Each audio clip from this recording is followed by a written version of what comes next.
안녕하세요. 와이메커 여러분. C.S. 루이스의 나니아 시리즈 새벽 출정호의 항해 16번째 마지막 시간입니다. 배에 타고 있는 사람들 중에서 드리니언과 베번시가의 두 아이들 외에는 리피치프만 유일하게 바다 사람들을 보았다.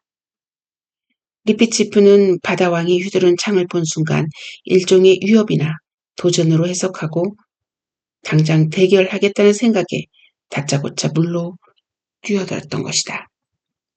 그러나 막상 신선하고 달콤한 물을 발견한 리피치프는 흥분에 들뜬 나머지 대결이고 뭐고 까맣게 잊어버렸고 다시금 리피치프가 바닷사람들을 떠올리기도 전에 루시와 드리니언이 한쪽으로 데려가 방금 본 것을 절대 말하지 말라고 경고했다.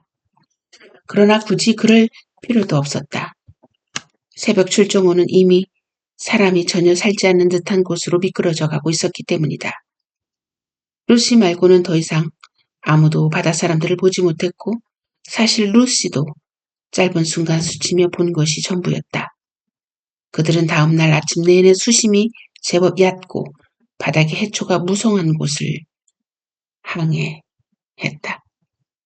루시는 한낮이 되기 직전 커다란 물고기떼가 잡초를 뜯어먹는 광경을 발견했는데 물고기들은 끊임없이 해초를 뜯어먹으면서 모두 한 방향으로 움직이고 있었다.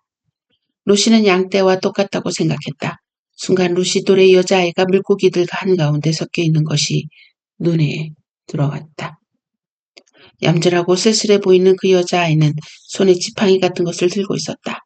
루시는 여자아이가 양치기 아니면 물고기 치기일 거라고 생각했고 저 아래 보이는 물고기 떼는 방목 중인 물일 것이라고 짐작했다. 물고기와 여자아이는 제법 수면 가까이까지 올라와 있었다. 여자아이가 얕은 물 아래서 미끄러지듯 움직이는 순간 뱃전 너머로 몸을 내밀고 있던 루시와 정면으로 마주보게 되었다. 고개를 치켜든 여자아이가 루시의 얼굴을 뚫어지게 쳐다보았다. 어느 쪽도 입을 열지 못했고 그 바다 소녀는 이내 배 뒤쪽으로 밀려가고 말았다. 그러나 루시는 그 얼굴을 결코 잊을 수 없었다. 바다 소녀는 다른 바다 사람들처럼 겁을 먹거나 공격적인 표정을 짓지 않았다. 루시는 그 여자아이가 좋았고 그 아이도 확실히 자기를 좋아한다고 느꼈다. 아무튼 그 짧은 순간에 둘은 친구가 되었다. 그 세계나 다른 어떤 세계에서도 서로 다시 만날 기회는 없을 테지만 만약 다시 만나게 된다면 그들은 서로에게 달려가 손을 맞잡을 것이다. 그 후 며칠 동안 새벽 출정호는 바람 한 점 없고 뱃머리에 부서지는 물결조차 없는 잔잔한 바다 위를 부드럽게 미끄러져 동쪽으로 나아갔다. 하루하루 매 시간 빛은 더욱더 눈부시게 빛났지만 모두들 여전히 잘 견뎌낼 수 있었다. 아무도 먹거나 자지 않았고 누구도 그렇게 하고 싶어하지 않았다. 대신 눈부시게 빛나는 바닷물을 들통으로 퍼올려 포도주보다 진하고 보통 물보다 어딘지 더 촉촉하면서도 부드러운 그 물을 쭉 들이키며 침묵 속에서 서로에게 축배를 들었다. 주랑 때 나이가 꽤 들었던 선원 한두 명은 하루가 다르게 젊어졌다. 배에 있는 모든 사람들의 마음은 기쁨과 흥분으로 가득 찼지만 마구 떠들어대고 싶은 그런 흥분은 아니었다. 그들은 항해를 해 나갈수록 말수가 줄어들었고 그나마 말을 할 때에는 낮은 소리로 소곤소곤거렸다. 최후의 바다의 고요함이 그들에게도 깃든 것이다. 어느 날 캐스피언이 드리니에게 물었다. 저기 앞에 뭐가 보이는가? 그러자 드리니언이 대답했다. 폐하, 그냥 하얗습니다. 북쪽에서 남쪽까지 수평선을 따라 제 눈에 들어오는 것은 온통 새하였습니다.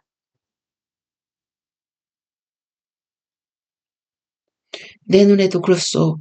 한데 저게 뭔지 도저히 짐작이 안 가는군.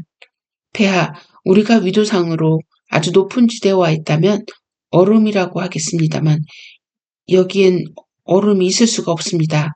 아무튼 노를 저어 배가 급류에 휩쓸리지 않도록 해야겠습니다. 저게 무엇이든 이 속도로 가다가는 부딪힐 수밖에 없습니다. 그들은 드리니언의 말대로 점점 속도를 줄여가며 전진했다. 그러나 가까이 다가가도 흰 물체의 정체는 밝혀질 기미조차 보이지 않았다. 만약 그것이 육지라면 여간 이상한 땅이 아닐 것이다. 왜냐하면 물처럼 매끄러운 것이 바닷물과 같은 높이에 있었기 때문이다. 흰 물체에 매우 가깝게 접근한 순간 드리니어는 키의 손잡이를 세차게 꺾어 새벽 출정 후의 방향을 남쪽으로 돌렸다. 그리고 선체를 급류와 나란히 한 뒤 새하얀 가장자리를 따라 약간 남쪽으로 노를 저어갔다. 그렇게 하는 동안 그들은 우연히 중요한 발견을 하게 되었는데 급류의 폭은 10m 남짓에 불과했고 나머지는 호수처럼 잔잔한 바다였다. 이러한 발견은 급류를 거슬러 라만두의 섬까지 노를 저어 돌아갈 것을 벌써부터 걱정하고 있던 선원들에게는 여간 반가운 소식이 아니었다. 이 점은 또한 물고기 떼를 이끌던 그 여자아이가 왜 그렇게 빨리 배 뒤쪽으로 밀려갔는지에 대한 설명도 되었다. 여자아이는 급류 속에 있었던 게 아니며 만약 급류 속에 있었다면 배와 같은 속도로 동쪽을 향해 움직였으리라. 그러나 여전히 흰 물체가 무엇인지 아무도 알 수 없었다. 그들은 당장 보트를 내려 그 물체에게로 다가가 조사를 시작했다. 새벽 출정 후에 남은 사람들은 보트가 흰 물체 속으로 곧장 들어가는 광경을 숨죽여 지켜보았다. 이내 보트에 탄 사람들이 놀라며 주고받는 이야기 소리가 잔잔한 물 너머로 또랑또랑 들려왔다. 그 소리는 리넬프가 보트 뱃머리에서 수심을 재는 동안 잠시 잠잠해졌고 잠시 후 돌아온 보트 안에는 그 흰 물체가 가득 실려 있었다. 다들 소식을 듣기 위해 뱃전으로 모여들었다. 리넬프가 일어서서 외쳤다. 백합입니다, 폐하! 캐스피언이 물었다. 뭐라고? 활짝 핀 백합입니다, 폐하. 고향의 정원 연못에 피는 것과 똑같습니다. 보트의 고물에 있던 루시가 소리쳤다. 이것 봐! 루시는 젖은 팔에 한아름 안고 있던 새하얀 꽃잎과 넓은 이파리들을 보여주었다. 드리니언이 물었다. 수심은 어떤가, 릴레프? 그게 이상합니다, 선장님. 수심은 여전히 깊습니다. 6, 7미터는 충분히 될 것 같습니다. 그때 유스터스가 말했다. 저건 진짜 백합이 아닐 거야. 우리가 백합이라 부르는 그런 종류는 아닐 거라고. 유스터스의 말처럼 진짜 백합은 아니었을지 모르지만 어쨌든 백합과 거의 비슷했다.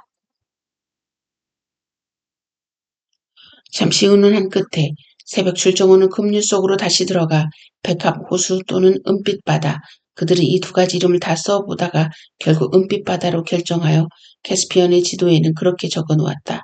그 은빛 바다를 통하여 동쪽으로 미끄러져 가기 시작했다. 그리고 다음 순간 그 항해 가운데 가장 신기한 일이 시작되었다. 그들이 지나온 드넓은 바다는 서쪽 수평선 위에 얇고 푸른 테두리에 불과했고 백합들 사이로 지나가는 배가 어두운 초록색 유리처럼 갈라놓은 물길을 제외하면 흰색은 연한 금빛과 더불어 사방에서 그들 주위를 비추었다. 이 최후의 바다는 겉으로 보기에는 북극과 아주 비슷했다. 또 모두의 눈이 독수리만큼 강해지지 않았다면 온통 새하얗게 펼쳐져 있는 그 백색 천지에서 특히 햇빛이 가장 강한 이른 아침에는 도저히 눈이 부셔 견딜 수 없었을 것이다. 그리고 저녁마다 백합의 하얀 물결은 햇빛을 더 오래도록 붙잡아 두었다. 백합은 끝이 없어 보였다. 날이면 날마다 끝없이 이어지는 백합 속에서 무시 자신도 설명하기 아주 어렵다고 표현했던 향기가 묻어 나왔다. 달콤하면서도 전혀 나른하지 않고 너무 강렬하지도 않고 상쾌하면서도 야생적이고 고독한 냄새. 머릿속으로 스며들어서 살을 마구 달려 오르거나 코끼리와 뒤엉켜 싸울 수도 있을 것 같은 느낌을 주는 그런 향이었다. 루시와 캐스피언이 서로에게 말하였다. 더 이상 맡고 있을 수 없을 것 같아요. 그러면서도 자꾸자꾸 이 냄새를 맡고 싶어요. 그들은 수심을 자주 쟀다. 그러나 수심이 얕아지는 것은 사나흘이나 지난 뒤였고 그 다음부터는 계속해서 얕아졌다. 어떤 날은 급류에서 벗어나기 위해 달팽이가 기어가듯 아주 더디게 노를 저어야 했고 마침내 새벽 출정호가 더 이상 동쪽으로 항해할 수 없다는 것이 명백해졌다. 사실 그들은 아주 교묘한 항해 솜씨로 배가 바닥에 닿는 것을 피해왔던 것이다. 캐스피언이 외쳤다. 보트를 내려라. 그리고 다들 고물 쪽으로 모이라고 해. 할 말이 있다. 유스터스가 에드먼드에게 소곤거렸다. 뭘 하려는 걸까?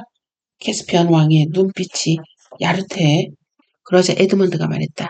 아마 다들 너와 똑같은 생각을 하고 있을 거야. 에드먼드와 유스터스는 선마루에 올라가 있는 캐스피언 쪽으로 다가갔다. 이내 모든 사람들의 왕의 연설을 듣기 위해 사다리 밑에 모여 앉았다. 캐스피언이 이야기를 시작했다. 여러분, 우리는 이제 목적한 탐험을 완수했다. 7명의 영주들을 모두 찾았고 리피치프 경이 돌아가지 않기로 했으니 이제 이 배가 라만두의 섬에 도착하면 레빌리언 경, 아고즈 경, 그리고 마브라몬 경은 깨어나 있을 것이다. 모두 그 점은 의심하지 않아도 된다. 그대 드리니언 경에게 이 배를 맡긴다. 전 속력으로 나니아를 향해 가라. 그리고 무엇보다 죽음의 물섬에 내리는 일이 없도록 주의하고 고국에 도착하거든 난쟁이 트럼프킨 섭정관에게 이 배의 모든 선원들 앞에서 내가 약속했던 보상을 해주라고 일러라. 다들 충분히 보상받을 만큼 열심히 했다. 그리고 행여 내가 돌아가지 않거든 섭정관과 코넬리우스 박사와 오소리 트리플 헌터 그리고 드리니언 경이 나니아의 왕을 선택하기 바란다. 다만 드리니언이 왕의 말을 끊었다. 그렇다면 폐하, 왕권을 포기하시겠다는 겁니까? 캐스피언이 대답했다. 나는 세계의 끝을 보기 위해 리피치프와 함께 간다. 당황한 선원들 사이에서 낮은 웅성거림이 일었다. 캐스피언이 말을 이었다. 우린 보트를 타고 간다. 너희도 이 잔잔한 바다에서야 당장 보트가 필요 없겠지만 라만드의 섬에 도착하면 다시 한 척을 만들도록 하라. 자, 그럼 이제 갑자기 에드먼드의 단호한 목소리가 튀어나왔다. 캐스피언, 그럴 수 없어. 리피치프도 끼어들었다. 맞습니다.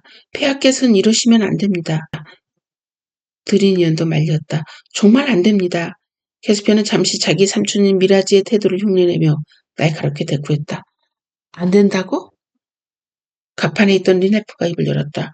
폐하, 황송한 말씀이 오나 저희 가운데 누군가가 그런 행동을 한다면 탈주가 됩니다. 캐스피언이 언성을 높였다. 뭐라고? 내 밑에 오래 있더니 너무 건방져졌구나. 리넬프. 드리니언이 말했다. 아닙니다, 폐하. 리넬프의 말이 전적으로 옳습니다. 캐스피언이 눈을 부릅뜨며 소리쳤다. 아슬란님의 갈기에 맹세코 나는 이 자리에 있는 너희 모두가 나의 스승이 아니라 나의 신하라고 알고 있었다. 그러자 에드먼드가 말했다. 난 아니요, 캐스피언 왕. 내가 그렇게 못한다고 말하는 거요. 캐스피언이 되물었다. 못한다니? 무슨 뜻입니까? 리피치프가 머리를 조아리며 말했다.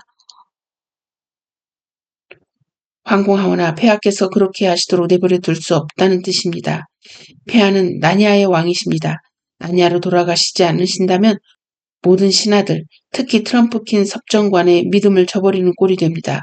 폐하는 평민들과 달라서 모험을 위해 함부로 몸을 내던지시면 안 됩니다. 만약 폐하께서 이성의 소리에 귀 기울이시지 않겠다면 이 배의 모든 사람들이 저를 따라 폐하께서 이성을 찾으실 때까지 무기를 빼앗고 묶어 두는 것이 참된 충성이라고 믿습니다. 에드먼드가 덧붙였다. 맞소. 율리시스가 바다 요정의 유혹을 받고 세일은 섬 가까이 다가가려 했을 때 병사들이 한 것처럼 말이오. 캐스피언이 손을 칼자루로 가져가자 루시가 말했다.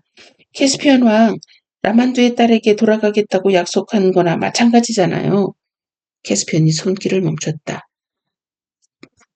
맞습니다. 그야 그렇지요. 캐스피언은 잠시 망설이며 서 있다가 모든 선원들 앞에서 소리쳤다. 좋아. 너희 뜻에 따르겠다. 탐험은 끝났어. 다들 돌아간다. 보트를 올려라. 리피치프가 말했다. 폐하, 모두가 돌아가는 것은 아닙니다. 저는 지난번에 말씀드린 대로. 캐스피언은 벌컥 고함을 쳤다.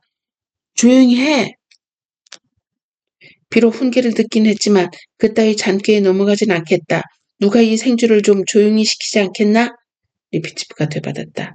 폐하께서는 나니아에 말하는 동물들에게 좋은 주인이 되기로 약속하셨습니다.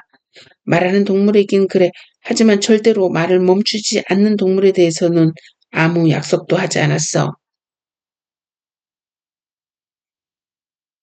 캐스피어는 그렇게 화를 내며 사다리를 뛰어내려가 선실문을 꽝 닫고 돌아가 버렸다. 그러나 잠시 후 다른 사람들이 찾아갔을 때 캐스피어는 변해 있었다. 새하얗게 질린 얼굴로 눈에는 눈물이 가득 고여 있었다.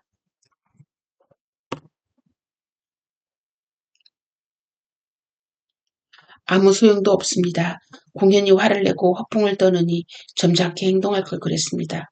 아슬라님께서 말씀하셨습니다. 이곳에 실제로 오셨다는 뜻은 아닙니다. 이 선실에 몸이 다 들어오지도 못할 겁니다. 하지만 저기 저 벽에 있는 황금 사자의 머리가 살아나서 저한테 말했습니다. 끔찍했어요. 그 두 눈이 저한테 심하게 하신 건 아닙니다. 그건 그저 처음에만 조금 엄하게 했을 뿐이죠. 그래도 전 끔찍했어요. 그 두 눈이 저한테 심하게 하신 건 아닙니다. 그저 처음에만 조금 엄하게 했을 뿐이죠. 그래도 전 끔찍했어요. 아슬라님이 말씀하시길 못 견디겠습니다. 여러분은 그러니까 리피치프 경과 에드먼드 폐하, 루시 여왕 폐하, 유스터스는 계속하고 저는 여기서 그만 돌아가야 한다고 하셨습니다. 혼자서 당장. 그러니까 이제 다 소용없게 된 거 아닙니까? 루시가 말했다. 캐스피안 왕, 머지않아 우리가 우리 세계로 돌아가야 한다는 걸 알고 있었잖아요. 캐스피안이 눈시울을 붉히며 말했다. 네, 하지만 이건 너무 갑작스러워요. 루시가 말했다. 라만두의 섬으로 돌아가면 기분이 나아질 거예요. 얼마 후 캐스피안은 다소 기분이 풀렸다. 그러나 작별은 서로에게 몹시 슬픈 일이었고 여기서 나는 그 이야기를 오래 끌지 않겠다. 오후 2시경 에드먼드와 루시와 유스터스와 리피치프는 식량과 물을 충분히 갖추고 비록 음식이 필요하다고 생각하지는 않지만 리피치프의 작은 배를 보트에 실었다. 그리고 곧 새벽 출정호로부터 멀어져 끝없는 백합 사이로 노를 젓기 시작했다. 새벽 출정호는 그들의 출발에 경의를 표하며 모든 깃발을 휘날리고 방패를 내걸었다. 온통 백합에 둘러싸인 채 아래쪽에서 올려다본 새벽 출정호의 모습은 높고 크고 정다운 집처럼 느껴졌다. 그리고 시야에서 사라지기도 전에 새벽 출정호는 뱃머리를 돌려 서쪽으로 노를 젓기 시작했다. 루시는 눈물을 조금 흘리긴 했지만 여러분이 상상하는 만큼 슬퍼하지는 않았다. 빛, 정적, 은빛 바다의 비릿한 냄새. 심지어는 어떤 면에서 외로움마저도 마음을 들뜨게 했다.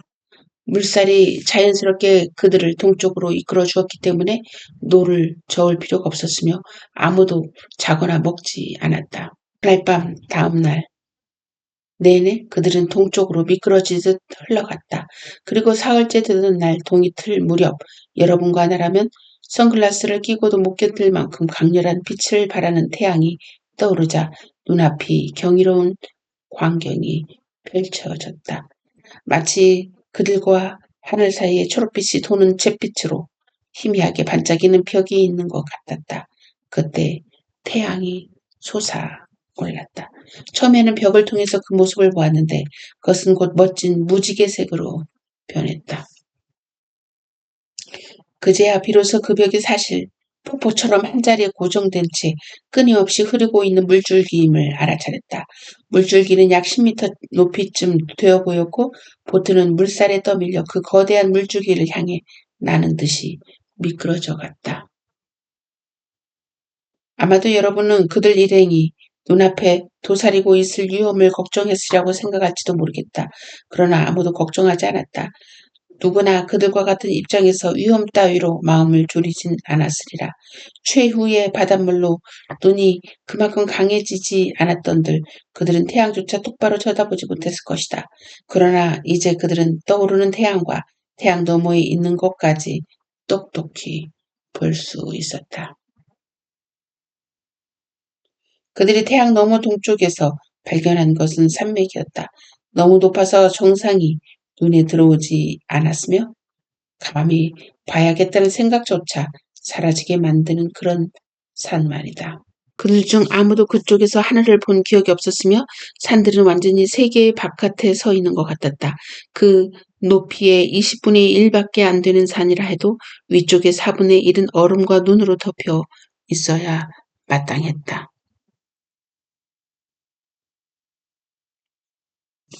그러나 그 산들은 아무리 높은 곳을 올려다보아도 얼음과 눈은 보이지 않았고 따뜻한 공기와 푸른 나무들과 울창한 숲과 폭포들로 가득했다.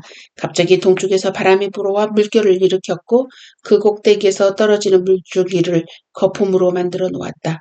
불과 1초 사이의 일이었지만 그 1초 동안 바람이 가져다 준 것을 새 아이는 평생토록 잊을 수 없었다. 바람은 냄새와 음악 소리를 실어왔다.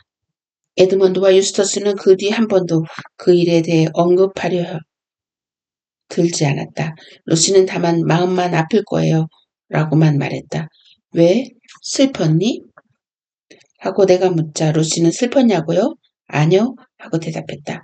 그 보트에 탄 누구도 자신들이 세계 끝 저 너머 아슬란의 나라를 보고 있다는 것을 의심하지 않았다.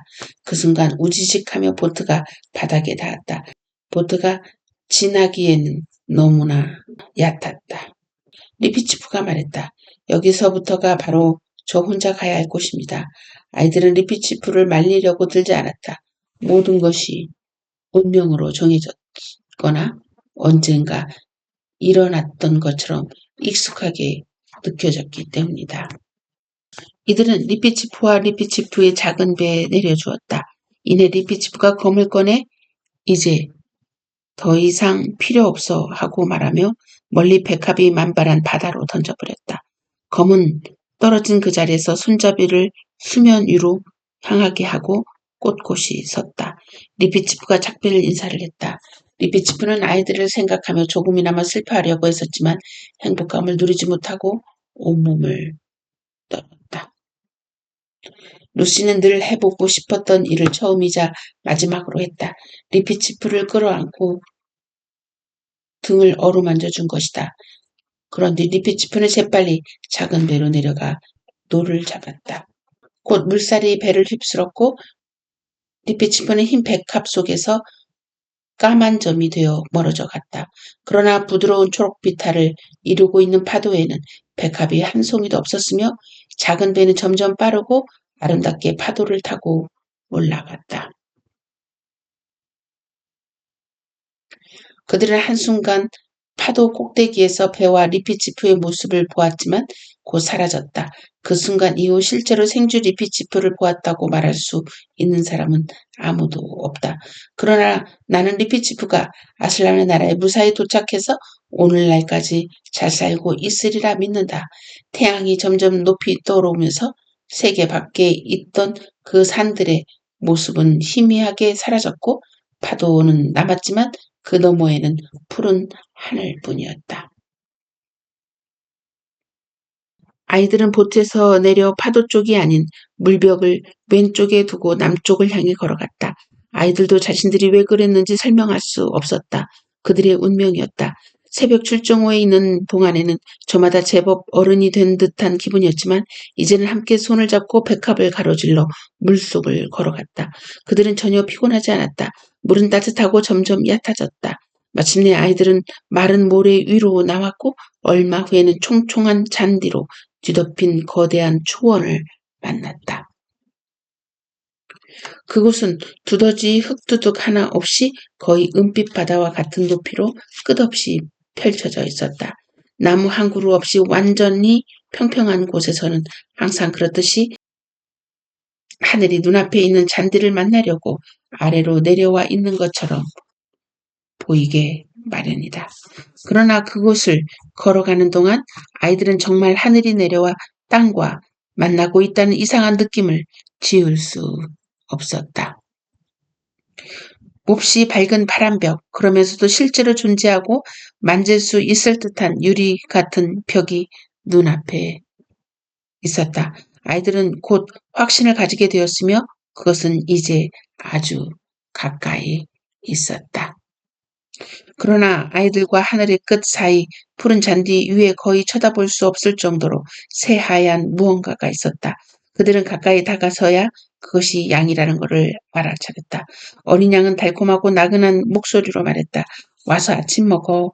그곳에는 그때까지만 해도 아이들 눈에 띄지 않았던 모닥불이 잔디 위에 지펴져 있었고 물고기가 구워지는 모습도 볼 수 있었다.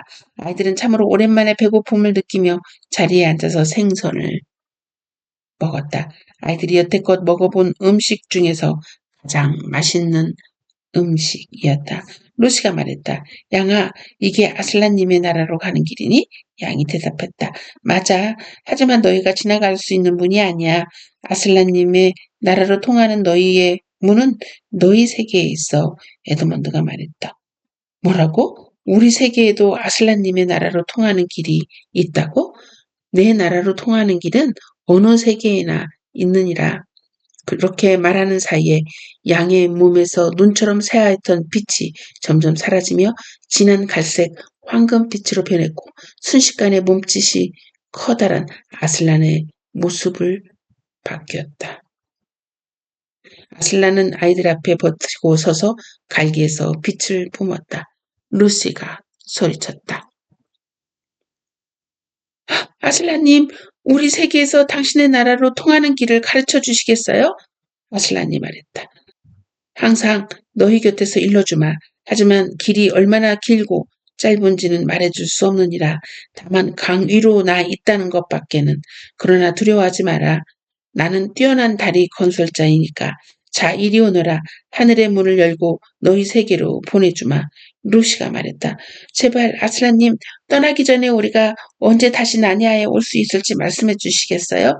제발. 그리고 하루속히요. 아슬란님이 아슬란이 부드럽게 말했다. 사랑스러운 아이야. 너와 에드먼드는 두 번 다시 나니아로 올 수 없느니라. 에드먼드와 루시는 동시에 절망스러운 목소리로 외쳤다. 아슬란님, 너희는 너무나 나이가 많아. 그러니 얘들아, 너희는 이제부터 너희 세계와 가까이 지내야 한다. 루시가 훌쩍거렸다. 나니아 때문이 아니에요. 아슬란님 때문이에요. 거기서는 아슬란님을 만나지 못할 텐데 아슬란님을 보지 못하면 어떻게 살죠? 하지만 나는 만날 수 있을 거다. 사랑스러운 아이야. 에드먼드가 말했다. 거기에도 계시나요? 그래. 하지만 거기서는 다른 이름으로 존재하지. 그러니 이제는 그 이름으로 날 알도록 해야 한다. 그래서 너희를 나니아로 데려온 거다. 여기서 나를 조금 알면 그곳에서는 더 많이 알게 될 테니까. 루시가 말했다. 유스터스도 다시 올 수 없나요? 얘야, 네가 꼭 그걸 알아야 하겠느냐? 가자, 하늘 문을 연다. 아슬란의 말이 떨어지기가 무섭게 한 순간 커튼이 찢어지듯이 푸른 벽이 찢어지며 하늘 너머에서 눈부신 빛이 쏟아졌다. 그와 동시에 아슬란의 갈기와 입술이 이마에 느껴지더니 어느새 케임브리지 엘버타 숙문의 방으로 돌아와 있었다. 딱 두 가지 사실만 더 이야기해야겠다.